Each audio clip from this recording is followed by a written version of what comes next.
Hey everybody, welcome back to Take on the Lake. I'm Nathan Bechtold with LakeExpo, and today in the studio we've got Lake Ozark Police Chief James Boren. Good morning. How are you? Good morning. Thanks for joining us this morning. Absolutely happy to be here. Yeah, well, and I'm not going to pretend like this is our first encounter together because James and I have become pretty good friends over the last couple of years. Yeah. And I was like, you know what, man, we have enough stuff to talk about. Yeah. You have enough stuff to talk about. I can just sit here and listen to you talk about all the things. Oh, I don't know about that. But so we're going to talk about several things, and I thought we would start.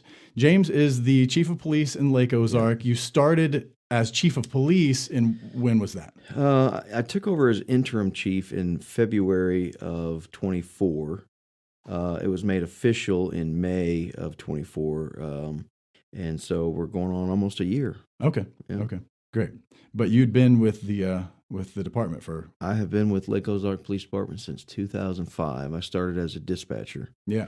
And honestly, if you go way back that far in my life, I didn't realize or even have any aspirations of being a career-long police officer. It was a dispatcher job came along. It was a job I needed some money, kind of in a transitional period in our life. Just moved back from Nashville, Tennessee, back to our hometown, and needed a job. And my father-in-law was connected in the police world, and so got me an interview. And I wasn't picked. I wasn't picked for the job. And then the guy they did pick, apparently after his first or second shift, decided he didn't want to do that anymore. So they called me. And they said, if you're still interested, we'd like to offer you the job. For the dispatch job. For dispatch, so yeah. You, that was in 2005. You came in second on the interview for the That's dispatch right. job. And started at the bottom. Now I'm here. Nice. So, that was back in 2005, about this same time of year. And did that for a couple of years. And then the Lake Ozark Police Department sponsored me to the academy. They paid for the whole thing, put me on a contract. It was a 3-year contract, and then I ended up staying 20 years. So I've been there a long time. I've done a lot of different jobs for the department. It's funny because as I look back, I've told a few people I've literally held every position in the department, from dispatcher to now police chief. And so it's interesting to look back on, but it honestly feels like it was yesterday. I mean, I remember as a child, my dad would talk about something that happened 20 years ago.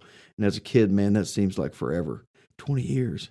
And now that I'm at that point in life, I'm talking, things that happened 20 years ago, and they just seem when you get like to be twice or more than twice that old, it starts. You're like, well, it that's all not runs that together. long ago. So really, really feel blessed and happy to be in the position that I'm in, and with the amount of time that I've been with the department, I've seen a lot of things come and go, things done well, things that could be improved on, and so my hope is that we can just take some of those experiences and some of those things and just continue to build the department. We're a small department, but there's a lot of potential, and our community is just growing. Every year, anybody that spends any time around the Lake of the Ozarks, they know it's ever changing, and it's always growing, and the same is true with our police department, our neighboring agencies.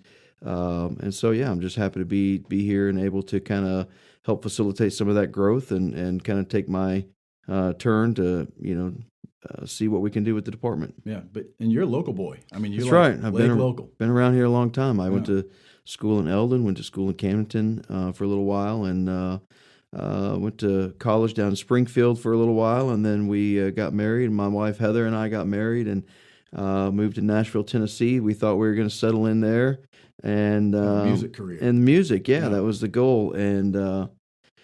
And then within a few months, we found out we were pregnant with our first child, and didn't see that coming, But we that changes plans. Changes plans, yeah. We kind of decided we'd come back home and get a little closer to family, and can't say that was the wrong decision. It certainly wasn't one that I thought was going to be happening so fast. It's funny because as soon as I touched ground in Nashville, I started trying to make connections, like everybody does when they go to Nashville for music. And I met this guy, and he was working on an album, and we started writing music together. And it was ironic because the day before we moved, we're in a recording studio, laying down tracks to a song that I'd written that he was using on his album. Wow! And the next day would have been the day that I would have been laying down guitar tracks. But no, I had a U-Haul with a car trailer, and we headed back to Missouri. And so Yeah, it was kind of like, man, I was that close to, kind of living a taste of that little life. But no, it was an incredible experience. It was short-lived, and I love the city of Nashville and everything that comes with that life down there. But I'm telling you what, there's no better place for me to be than where I am right now in life, and I'm happy to look back and see the way everything kind of unfolded and where we are today. So now we moved back because we were pregnant with one child, and now we have 4. Yeah. So good range. I can't say. Yeah, that's right. We got all ages, man. Yeah. We've got my oldest, Aubrey, is 20. My second oldest, Addie, she's getting ready to turn 19. Actually, tomorrow, 2 days, and then Marshall, he's just turned 15, and then Hudson, my little guy, just turned 6. And so we've got all kinds of ages and different stages of life. And I'm telling you what, as a young father, I still consider myself fairly young, I guess. But as a young father, I wasn't prepared for some of these things that come with older children, children that are becoming adults. One's getting ready to get married, and that's a whole different animal. I'm not there quite yet, but I can. Yeah, I can see it from afar. It seems like quite a journey. I've always heard that the parents help pay for these weddings, and didn't think much about it. And now we've got a wedding coming up, and I'm like, I don't think there's any time to change that. Yeah, wait a minute, I got to pay for that. I'm not getting married. Yeah. So, anyway, that's a quick snapshot of the life in the Boren household. Yeah. And again, in the olden days, I was told you were Jimmy Boren. Way back when, yeah. So I tell people all the time, if you ever hear anybody refer to me as Jimmy, one, I'll be quick to correct them. But if they do, that's typically gives you some sort of indication of how long they've known me.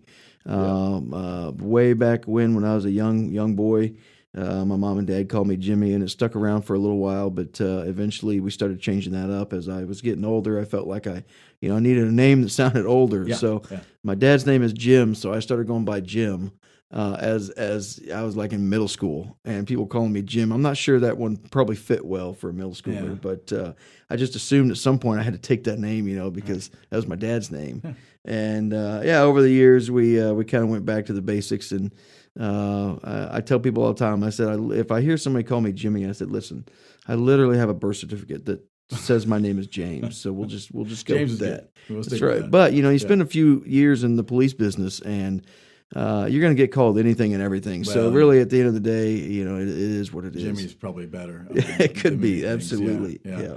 I still hold the line though, and I'll correct him every chance I get. Okay, fair enough. I won't try it. What we were going to talk a little about some things you've been doing Lake Ozark law enforcement for. How long? How many years since you became an actual cop? Since I went to the academy. So I went through in 2007. So we're looking at 18 years ago, a little over 18 years that I graduated the academy.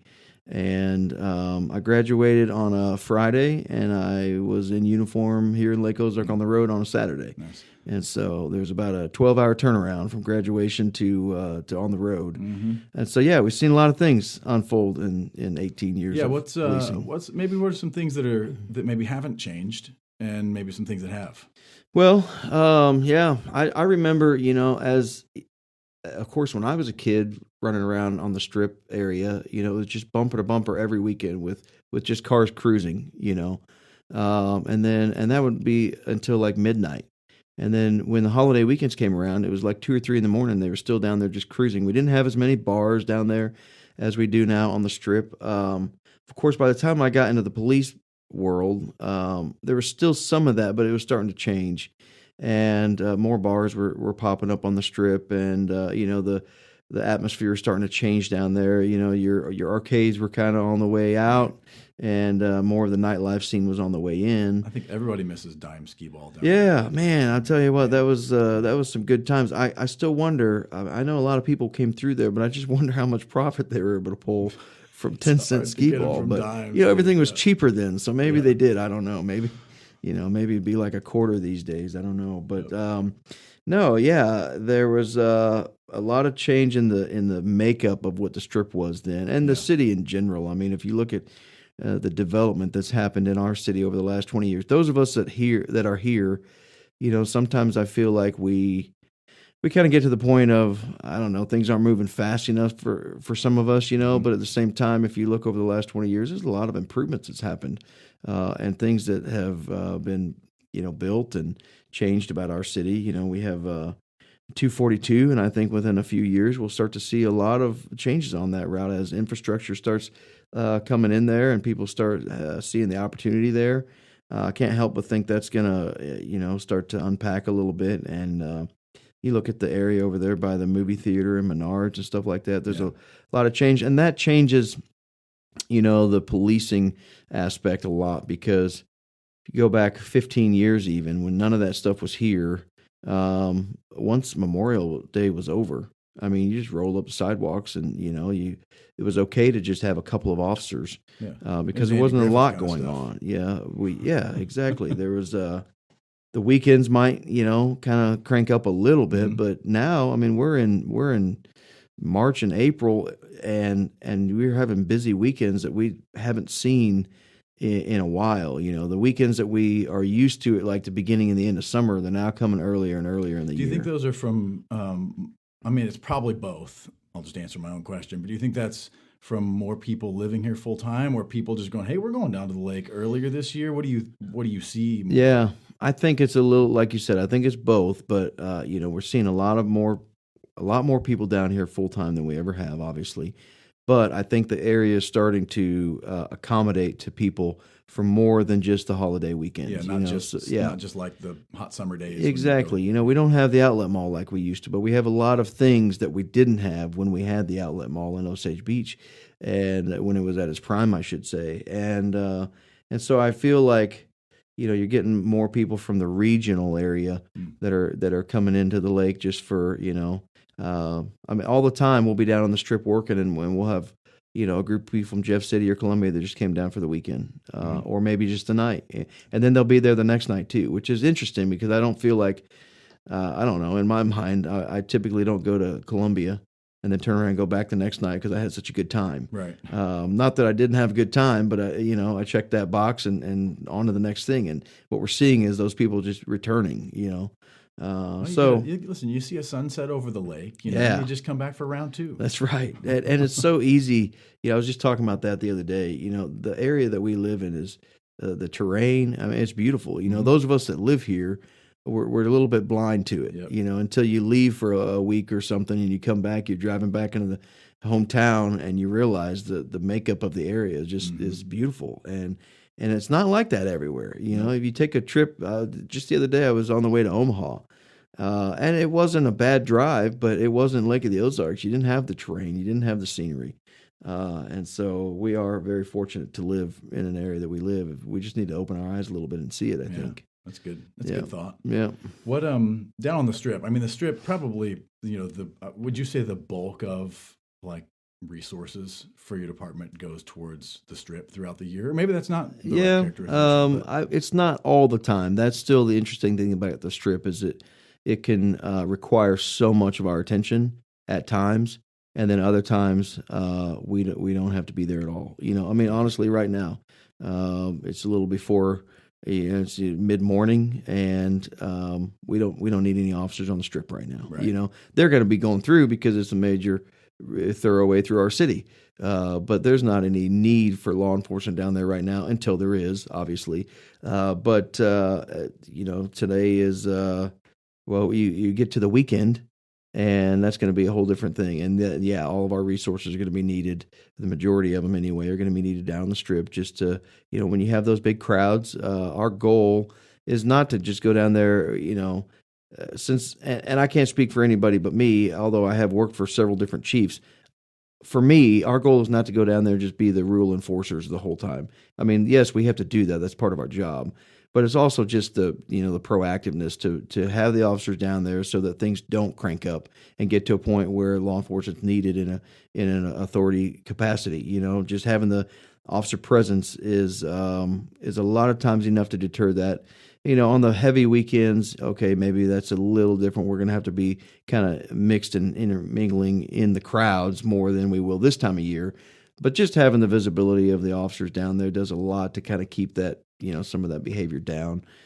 So we focus on that a lot, and it takes a lot of resources to do that, especially when we have the big crowds and things like that. Biggest weekends or weeks of the year on the Strip, probably I'm sure, Bike Fest. Yep.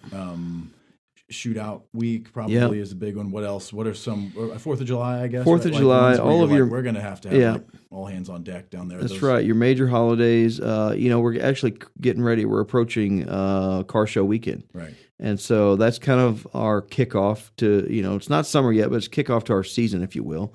And that's not it can be a taxing event just because it's a long event, and we have some road blocks that we have to help facilitate, and a detour with the traffic, and I know some of that stuff gets frustrating for the folks that live and move around the area, but but it is somewhat of a necessity down there if they're going to allow those events.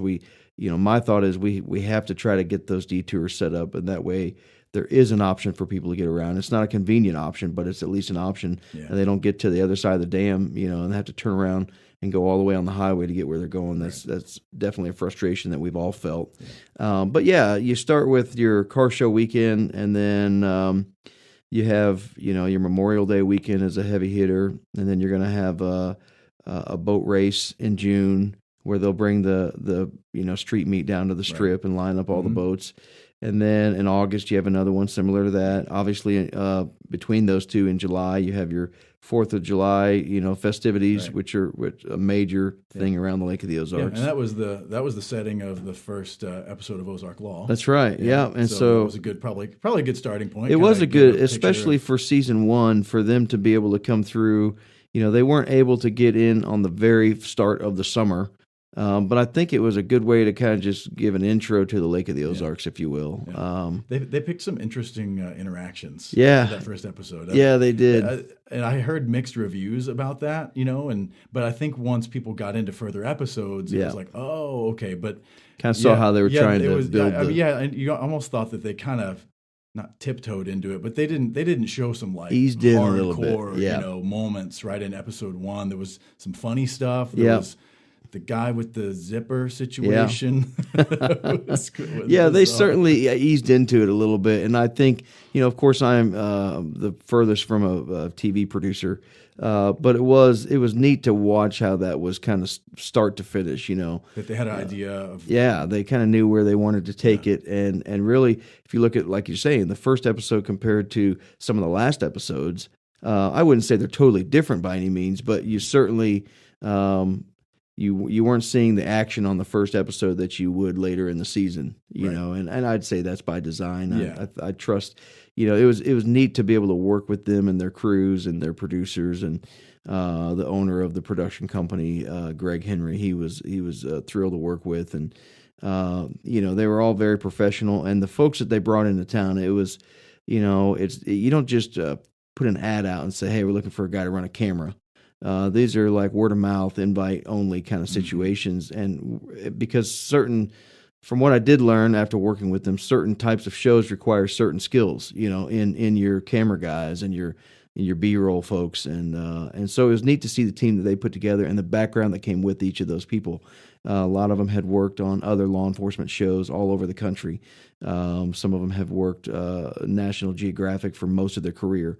And so documentary type stuff. And that's really what they were after, is a docuseries and less of like the reality TV. Mm-hmm. And so we'd have people coming up to us all the time asking us if we're filming cops or live PD or something, and we just kind of chuckled and laughed it off because, what else are they going to expect if there's a camera crew following around the cops all night? And so it was certainly an interesting take and some insight into that industry that we've never really gotten to work closely with before. You could tell some people really loved seeing a camera. Yeah, down there. And what I don't, their moment. I don't understand that sometimes. I mean, they told us, they came in about a week before 4th of July and got the cameras up and running. And they said the reason we're doing that is just to get everybody used to the cameras because, we're all a little camera shy at first. You don't know what you're supposed to do and say. But after they're there like a day and a half, 2 days, then you kind of just forget they're there. Yeah. I mean, our officers are wearing body cams and stuff anyway. So if they're on a call, they're recorded and, hopefully acting professional, no matter whether a camera crew's there or not. Well, that's what we're going to require of them. And so they're kind of used to that in a sense. And that's, back to your earlier question, what's changed? Back when I started policing, we didn't do body cams. Body cams wasn't the thing. Actually, our agency was one of the first in the area to even try, and we just found some small ones. They're just little like what you would see now, like the clip-on things that you would put on like your shirt collar or something, micro type of cameras, and they were horrible quality, and they fell off and they broke all the time, but we weren't doing it yet in the industry. Nobody was really, the body cam thing was a barely even an idea yet, and then since then, in probably the last 15 years, that's really taken shape. And I remember when they first started coming around, officers were a little hesitant. They're like, kind of like a big brother thing. Yeah, they thought somebody's going to. The sense that I got was originally it was because we want to keep an eye on officers that are abusing their authority, which obviously that happens in places, and that's good. But my bet is that a lot of officers now like them because it provides you with some like, hey, no, that didn't happen. This happened, and here's absolutely the video, and it's and twofold, evidence, and all that stuff. Yeah, you got the evidence, you got the the clarification, but you also then have the checks and balances. If there is something happening that shouldn't be happening, well, guess what? We have it. Or if we don't, why not? Why do we not have that? Now, obviously, there's going to be things, they get knocked off. We actually, one of the episodes on Ozark Law, we're running into one of the bars, and everybody's got their hands on somebody and breaking up a fight. And one of the body cams goes sliding across the floor. Somebody picks it up and hands it to me, and they're like, "Hey, I found this," And of course, you don't know whose it is because there's 5 or 7 officers, so you're looking around trying to figure out whose body cam went sliding across the floor, and that stuff happens, or they're charging or something, and a hot call comes out, and they run out the door and they forget to put it on, But obviously, that stuff is few and far between. The goal is to have each of those officers, at least the ones working patrol. If I've got an investigator or something that's not assigned to patrol and he's wearing plain clothes, he's likely not going to typically have a body cam on unless he's just got the forethought to grab one on the way out the door if he's going to help patrol on something hot. But yeah, all in all, I mean, that body cam thing has really kind of changed the way. I don't know if you'd say changes the way, but certainly I think helped officers, do their jobs, and I think also kind of build some transparency in for the public, and I think that's a great thing. Yeah. I think when we started doing body cams, the real body cams at our department, I was a sergeant or maybe a lieutenant, I'm not for sure, but I was kind of one of the ones helping build that package on what we were going to be buying for our officers. And I remember we fielded some questions, of some hesitancy, just because they didn't know what this body cam thing meant. Are we gonna be watching these body cams just to nitpick everything they do, or the other ones were like, well, no, this is going to help, explain what we do. And really, to be honest, there's a little bit of both. There really is, and it's not that our intentions are to nitpick, but if there is a standard that you're trying to hold people to, then yeah, there are sometimes you have to go and just make sure, that line's being held. And sure. I think at this point in the game, everybody understands all that. Right. There's no secrets to what body cams are for, Yeah. So all that to say, our guys are a little used to the cameras, but it did take, kind of full circle back to the Lucky 8 recordings. It did take a few days while those cameras were up and rolling for the officers to get kind of comfortable, and then they kind of just forget they're there. Yeah, and it's business as usual. Sounds like y'all built some relationships with some of those guys. Absolutely. You spend, of course, the patrol folks especially. Those camera crews are in their car every day for 10 hours a day. Yeah. And so, if anybody you work with closely every single day, you're going to start to build friendships with, and so there's some of them that we still communicate with a little bit, and they'll text us and send us updates on what's kind of happening in their life, and we'll do the same. And we get to hang out a little bit over the summer with a few of them on their days off and things like that, and show them a little bit about the Lake of the Ozarks. Of course, their days off didn't necessarily coincide with ours, and they come in here and they kind of just settle in for the summer in rentals or Airbnbs or whatever it is, and it's kind of their home for the next couple of months. And so it was neat to see, they started kind of meshing in with the locals, if you will. And then I would always ask them like, hey, wherever you're from, what's your take on this place? What do you think? Is this a place that you would normally, now having been here, would you come back with your family or, on a weekend trip? And so it was interesting to hear their perspectives. I mean, a lot of them fell in love with the area, and, of course, we all know why, but of course, most of them had never heard of the place. So it was neat. Which is interesting since, I thought everybody had now thanks to Jason Bateman, but I guess there's still some people in that world That's right. We get to do a little bit of work on that project as well, just for security purposes. But that was kind of fun. And that's a whole different side of the industry, the fictional side of filming and things like that. But what were some maybe things that you are working on in the department, like since you became chief? Yeah. When you became, because actually it was an interesting journey because you actually stepped back from being kind of second in command, right? And we're just doing some helping out on busy weekends kind of stuff. That's right. And then the city couldn't live without you. So I don't know about that. So they came in and said, "Will you be chief?" That's right. So in January of 23, I guess December of 22, I was a lieutenant. Been with the department a long time. And about that time, our chief Gary Launderville was getting ready to retire. One of our sergeants, Dylan Green, he was getting ready to go to the state patrol. Our beloved school resource officer, Josh Newhart, he was starting his own business, and so he was stepping away. And about the same time, I had an opportunity to go. And none of us, we didn't get together one day and say, hey, let's all quit at the same time. It just all kind of wound up happening all at one time. I had an opportunity to go work for the Riverview Baptist Church as a worship and outreach director. Now that's kind of an odd switch from, at that point, 18 years in normal career. Yeah, from dispatch all the way to lieutenant, and then just kind of dropping everything and going to work for the church, But, back to our earlier conversations, that music has always been a huge part of what I do in life. And we've been on staff at other churches through all those years doing other part-time stuff. Yeah, that's right. Part-time, youth ministry, worship ministry. And so it was kind of a natural fit, if you will, but an odd transition going from the police world over to full time at the church. And so that I came on with the church in January of 23, and like you said, I stayed on part time, kind of like a part time lieutenant, if you will, because we had so many of the upper people leaving the department at one time. The new chief, Jeff Christensen, came in, and him and I talked, and I said, hey, if you need me, I'm more than happy to stick around and just kind of help, explain a few things that might have, if you have questions about, ABC, we can talk it through. And so for the next year, I stuck around as a lieutenant, just kind of part-time coming in and helping a little bit through the week, but mostly kind of on the weekends as they were, the strip is busy and things like that. And then the things changed around for the new chief, and they were going to be moving down to Florida for a community that they found that was a perfect fit for their family. And so he called me up one day and he told me, hey, I'm going to be headed down to Florida, but I think maybe you should apply for the job. Yeah. And I said, man, that's not going to happen. I got a brand new job, and I'm happy at the church. And I said, we're just going to find a decent candidate.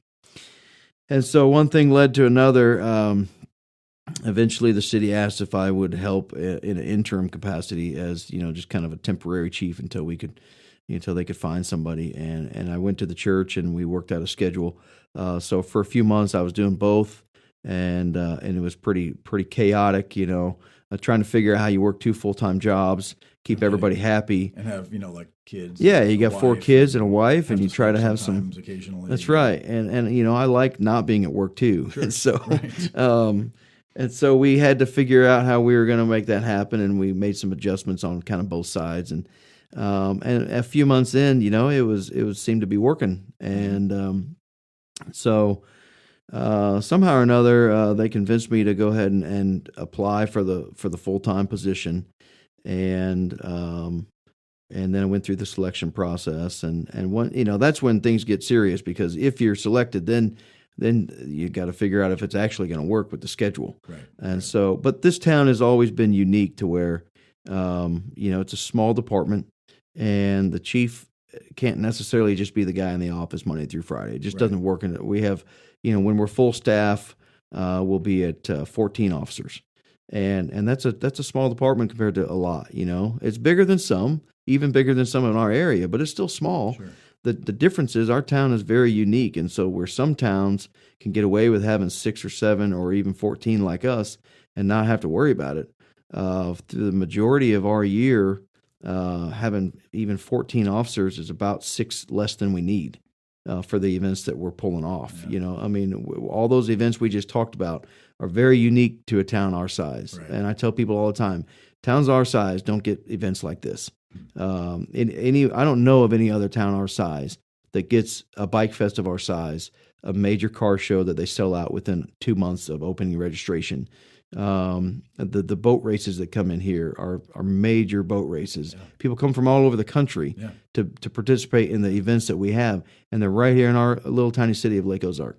And then it's a challenge for the police department because there's a lot that goes into pulling off an event like that and making sure it's safe, making sure you have the road closures you need, and the detours you need. And then if there is law enforcement needs, where there's a crime that's been committed or an emergency situation, you got to respond to that. But not only that, if it happens on the strip, okay, we've probably got a few officers that can respond. But what if it happens across town somewhere where our resources are not focused that day? Then we got to pull the resources. And so, any major event we have here, we are automatically understaffed. And so that's definitely a challenge for our department, but certainly something we have to kind of work through and find our way in. But that's part of the interesting part of the job, though, as taking over as chief. Those are some of the challenges that we have to overcome. Yeah. And I think going back to your question was what some of the things that I'm trying to do with the department.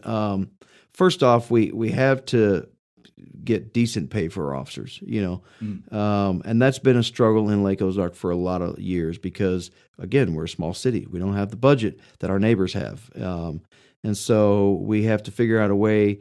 And the other issue is having all these major events all summer long with a short staff when these events come around.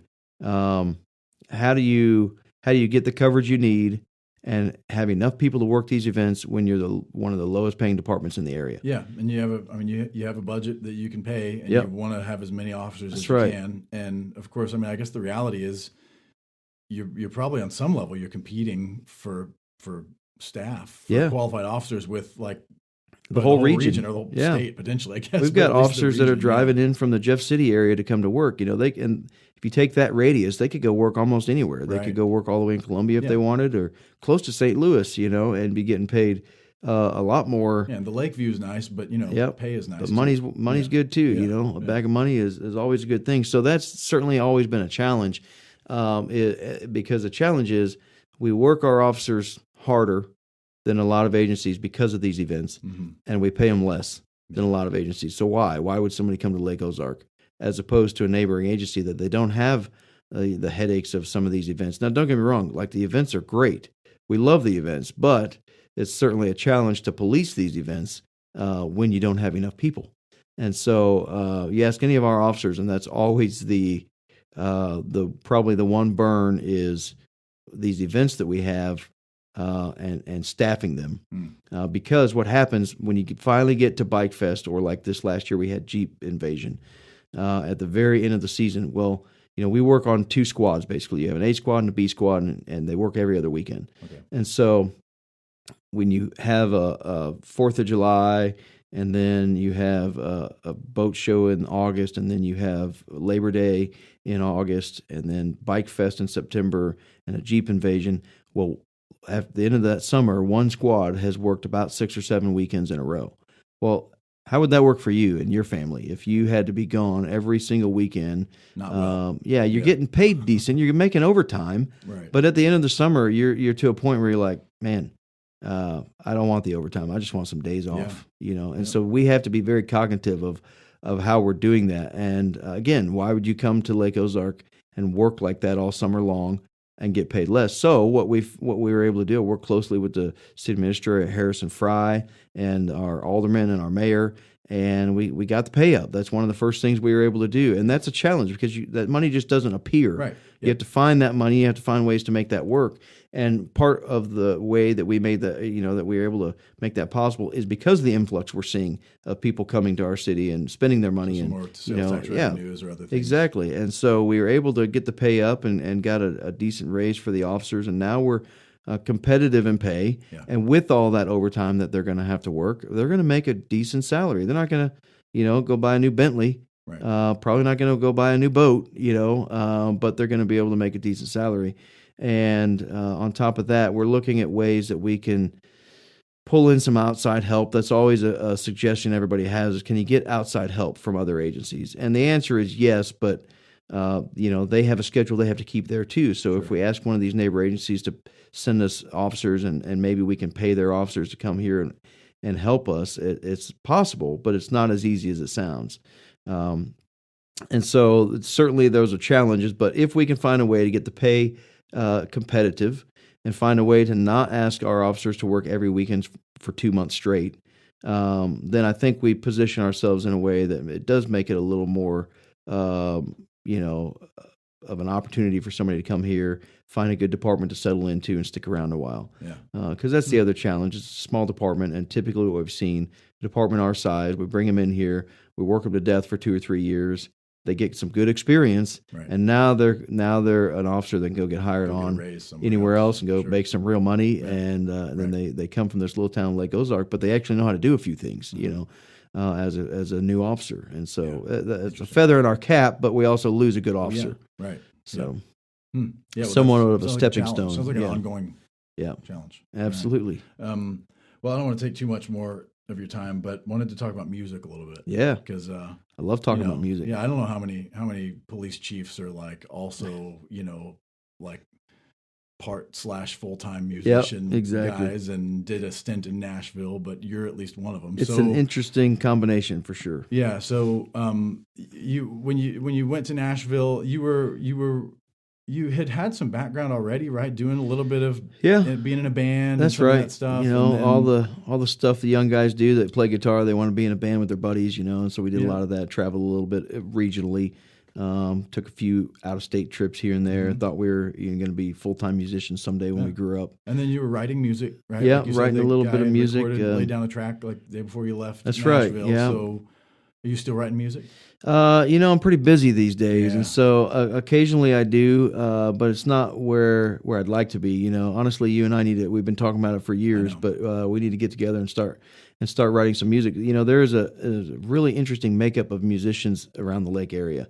And I really think, these days it seems like a lot of talented people are kind of writing music together more than they ever have been. It used to be you just sit in your basement or something, you'd write out this great song, and that was your creation. And now it seems like a lot of people are writing these songs together and writing circles and things like that. And I know that's been going on for a long time, but it seems like it's catching on more. But no, to answer the question, I haven't been writing much lately. Playing a lot, not writing a lot, which is okay too. Yeah, that's all right. Yeah, you've grown the worship team. So again, for listeners, I'm on the worship team at Riverview. I've played guitar there, and actually been there a long time. Before you came in, I think I was. Yep, you were interim. You were the interim. Yeah, I was right before I jumped in. That's right. Yep. I couldn't remember even, but so I know just enough to get by. But I've really watched you grow that team. That's really been pretty cool to see how many more musicians you've been able to onboard. Yep. And I'll just as a compliment, you really do a great job of that. You're a great leader in that way of kind of seeing somebody that has a ability, and they weren't going to tell anybody about it probably or whatever. And I don't know what the conversation is like. A sleeper, what the conversation is like between you and them. But then all of a sudden I'm like, man, we got a new guitar player today, and it's great. That's been really cool to see how many people are out there, just like you were saying, that really have some great musical abilities, and maybe you're just kind of strumming the guitar at home or singing in the car or whatever. It's like, oh man, come on. Well, and some of that is, I'll have parents sometimes come up to me and say, hey, my child is learning to play the guitar. They might not be ready yet for the team. But what do you think about, what's the possibilities of trying to get them ready. And so some of it is just maybe, I don't have this magical way to know who's out there that's a guitar player, but I'll hear certain things in conversations, or I'll have somebody come up and say, hey, one of the other staff members might come up and say, hey, I found out this person plays guitar or piano. You need to check it out. And so it kind of just unfolds for us sometimes, but then we have to kind of develop that, in them and get them to a place where, because it can be nerve-wracking to stand up on a platform in front of a few hundred people, and do something that requires skill, because you're going to mess up. I mean, I mess up, as well as I do. I mess up all the time, and I just shrug it off and keep going, But I've been doing it long enough to know, like, which ones are the important mess ups, That's music too. I've got so many of them I can laugh about, But it's been real interesting to watch the team grow to where we are, and as this weekend is Easter, right? And so we have extra services. We have a little plug here for Riverview. We have an 8 a.m., a 9:30 a.m., and an 11 a.m. service. And so we have to have a worship team ready for each of those services. And obviously, as we have 2 rooms going for this week we're doing 2 rooms. Sanctuary, 2 rooms, live worship. So 2 live worship bands, and that's where you and I work. Get to work closely together and make that happen, which is certainly a challenge, but it's an exciting challenge. If the staff at Riverview always knows that I tend to go.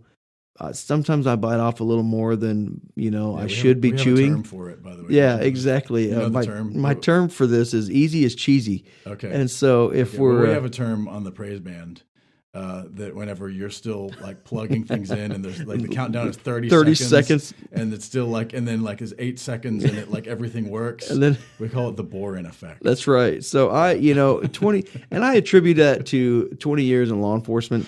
You get this. You got to kind of just shoot from the hip. Sometimes you kind of have to roll with it and hope for the best. And so I think for the most part, you're going to see the best out of me under pressure. I think I tend to thrive under pressure. That's great.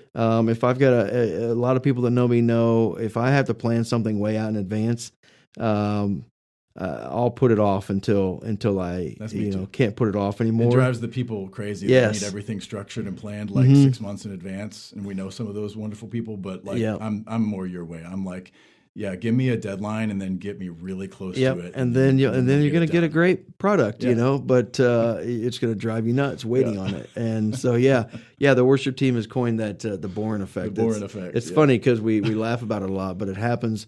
Honestly, probably more than I would like it to, because our other staff, our senior pastor Michael, he's not wired that way, and him and I joke about it. And I try to be respectful of that, knowing that this guy's got to be comfortable of what's about to go down. Yeah. And so if I'm pushing the limits and everything's 30 seconds out, and then we're finally plugging it, getting it done, it's just going to make him nervous.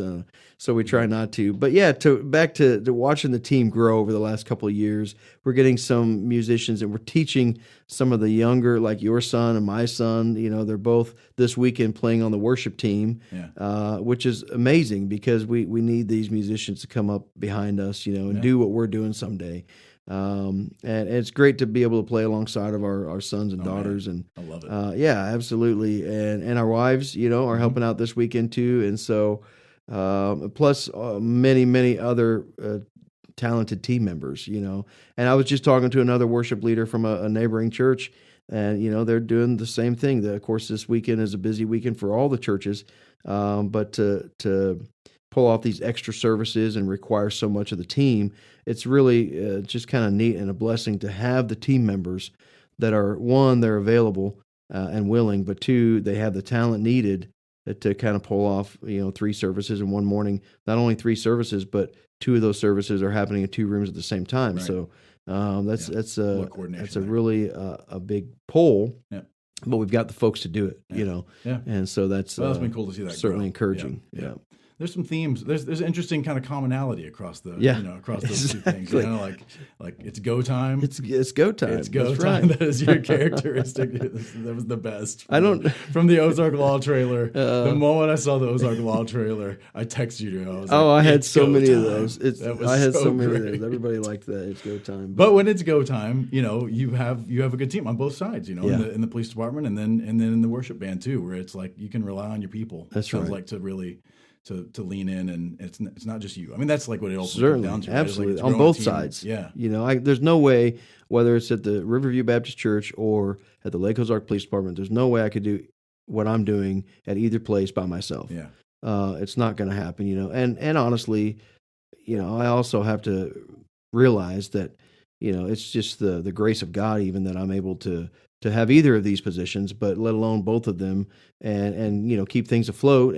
But it's because of the team members that we have, being able to rely on. Obviously, even you at the church there. And there's a lot of times I got to rely on you for other things, even when it's not an Easter weekend. And just having people that you can look to and say, "Hey, you got this one covered." Because I've got something else going on, or I just need somebody to come along beside me for a minute and help. And so, that's there's no way we could do it. So what happens if you're up there and the first song in the set and you get like the call from the department? Do I have to take the guitar? Do I got to run? Exactly. I'll grab a guitar and I'll run. No, that's the thing. Like when I was a lieutenant at the police department, so my job was to be there. As soon as the phone rang, I might be running out the door and be one of the first ones on scene to kind of help get things moving.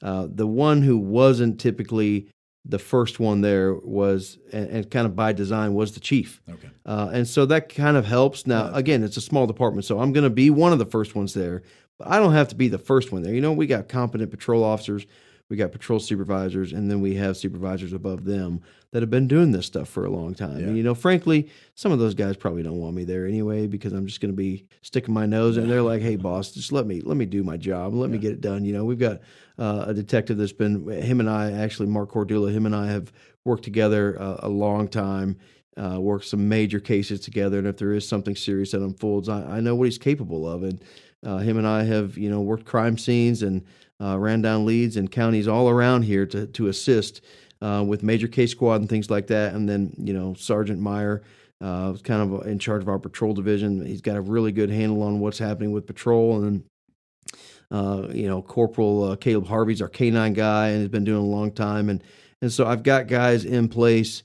that I can really count on. If things are getting serious, they're going to keep me updated. They're going to be handling things, and they know the way that I want them handled. Right. And so I don't have to worry about them going off the rails and doing something, way out of line and then telling me about it later. But obviously, as soon as I can, I'm going to be there, to just help if needed. The other day, we had a situation where we all had to respond. And you know what? Yeah, I'm the chief of police, but you know what I did that day? I helped them inventory a car. And I kept a list of the things they were inventorying. I just got a computer. I started helping. I mean, I've been in their shoes. I know what they need help with, and it's not my job to just show up and look over my clipboard all day long, which is another funny thing I like to joke about. Is carry a clipboard around, nobody bothers you. But that's not the time. You just jump in and you help where needed. Well, it doesn't really matter what the rank is. And so, just having those team members, it's same, again, we've already said it, but at both the church and the police department, having those team members that you can just kind of work along with, really kind of changes how things get done, I think. Well, I think you're leading them both well. Well, thank you, sir. So I appreciate it. Thanks for sitting in today. Yeah, I'll make a quick plug. We're trying to hire a couple more officers at the police department. So, like I just said, we got the pay up. We're going to work you hard. There's no doubt, but we're going to have a blast doing it, and you're going to make decent money, especially if you like overtime. Yeah. So great. If you're interested, come talk to us. Come work for the police department, and then come to Riverview. And then come to Easter service on Sunday. That's right. That's right. It's going to be a great mix. It is going to be good. All right, brother. All right, man. Thanks for having me. Thanks everyone for listening to Take on the Lake, and we'll see you soon. Thanks, bro. Yep. Thank you, sir.